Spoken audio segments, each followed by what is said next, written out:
For decades, storytellers have claimed an ax-wielding Bunnyman has terrorized Northern Virginia, but the truth might be stranger than fiction.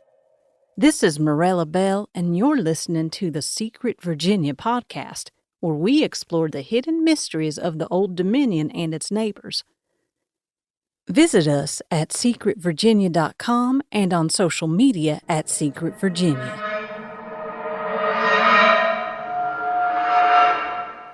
The year was 1904. A bus carrying inmates from the county asylum swerved along darkened country backroads towards Lorton Prison. One of the buses took a sharp turn and crashed in a particularly remote area, killing all but 10 patients. Most were recaptured, except for Douglas J. Griffin, convicted of murdering his family on Easter. Since then, the carcasses of helpless teenagers and bunnies alike have been found hanging from a nearby bridge, slain at the hands of a deranged man wearing a rabbit-eared costume. This axe-wielding Bunnyman has reportedly appeared to startle the onlookers as far away as Maryland, Washington, D.C., and Culpepper, Virginia. But if he has a home, it's in rural Fairfax County, Virginia, near an old railroad bridge over Colchester Road. The bridge, variously known as Fairfax Station Bridge or Colchester Overpass, has become known as Bunnyman Bridge in popular imagination. It's even labeled as such on Google Maps.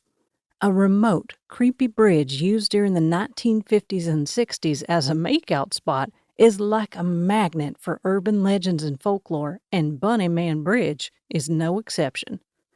Though variations of common legends have taken root here, Bunnyman Bridge is unique in that at least part of the legend is based on real events.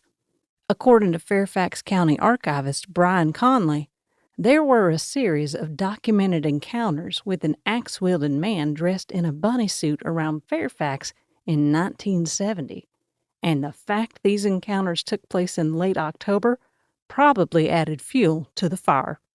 The original sighting on the 5400 block of Guinea Road was approximately 6 miles east of the Fairfax Station Bridge. An enraged man threw a hatchet through the car window of a young couple parked along the side of the road.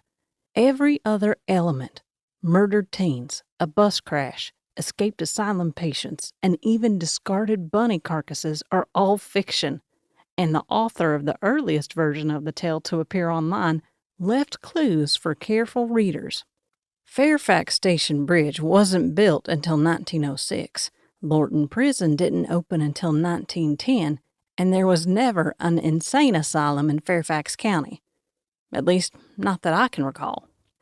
I know from personal experience that inmates would be transported by horse-drawn wagons in 1906, not motorized buses. Folklorists will tell you the story of a passenger bus crashing near a bridge is a migrating legend, one that retains a basic storyline but moves around from place to place.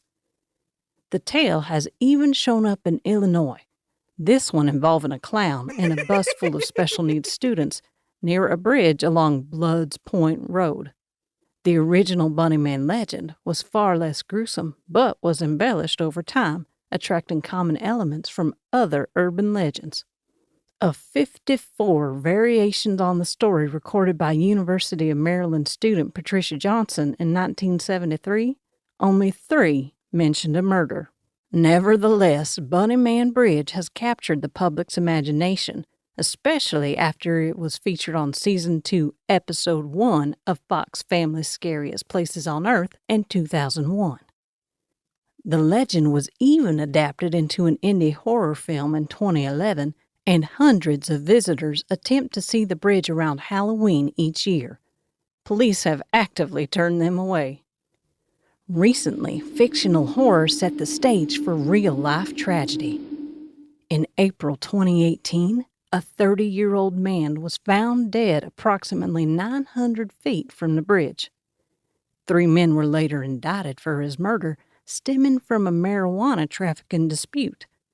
The victim's alleged killer drove him to this remote section of woods and shot him in the chest. Was this dead-end road near Bunnyman Bridge just a convenient spot for murder, or did the killer choose it because of its sinister reputation? While the real Bunnyman put away his hatchet decades ago, the legend he spawned has taken on a life of its own, and its popularity doesn't seem to be abating. If you're ever in this remote section of Northern Virginia, don't linger for long. Once again, this is Morella Belle, and you're listening to the Secret Virginia podcast. Y'all sleep tight.